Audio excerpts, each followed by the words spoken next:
Hi అండి, welcome back to my channel Yash 19. ఈరోజు video cabbage చెన్నా దాల్ కర్రీ చేయబోతున్నాను. ఇది అన్నం చపాతీలోకి చాలా టేస్ట్గాను ఉంటుంది. సో ఇది ఎలా చేయాలో వీడియో స్టార్ట్ చేస్తాం రండి.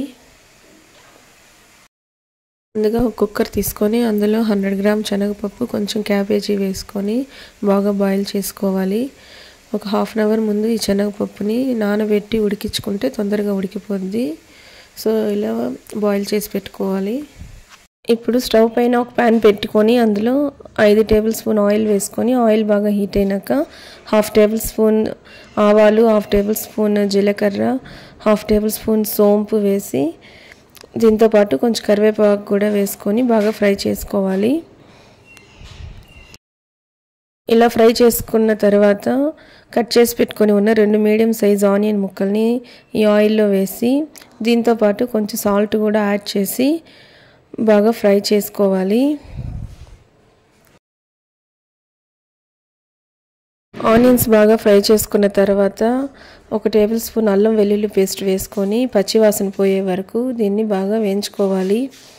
ఇలా వేగిన తర్వాత మనం కట్ చేసి పెట్టుకొని ఉన్న ఒక మీడియం సైజు టమాటాను కూడా ఇందులో వేసుకొని టమాటా సాఫ్ట్ అయ్యే వరకు ఫ్రై చేయాలి. టమాటాస్ సాఫ్ట్ అయ్యేలోపు మనం కొబ్బరి పేస్ట్ రెడీ చేసుకుందాం. ఇందుకోసం ఒక మిక్సీ జార్లో కొంచెం కొబ్బరి ముక్కలు, 1/2 టేబుల్ స్పూన్ మిరియాలు, 1/2 టేబుల్ స్పూన్ జీలకర్ర వేసి కొంచెం వాటర్ వేస్తూ మెత్తని పేస్ట్ లాగా రెడీ చేసి పెట్టుకోవాలి. టమాటాలు బాగా సాఫ్ట్ అయినాయి. ఇప్పుడు స్పైసెస్ యాడ్ చేసుకోవాలి. సో 1/2 టేబుల్ స్పూన్ పసుపు, 1 టేబుల్ స్పూన్ కారం, 1/2 table spoon garam masala, 1 table spoon ధనియాల పొడి వేసి వీటన్నిటిని బాగా మిక్స్ చేసుకోవాలి. ఇలా మిక్స్ చేసుకున్న తర్వాత మనం బాయిల్ చేసి పెట్టుకొని ఉన్న శనగపప్పు, క్యాబేజీని ఇందులో యాడ్ చేసుకోవాలి.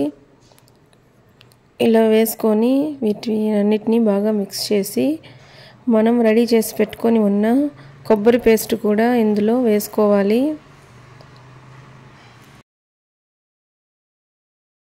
ఇలా వేసుకున్న తర్వాత వీటన్నిటిని బాగా మిక్స్ చేసి ఒక 2 మినిట్స్ లో ఫ్లేమ్లోనే బాగా ఉడికించుకోవాలి.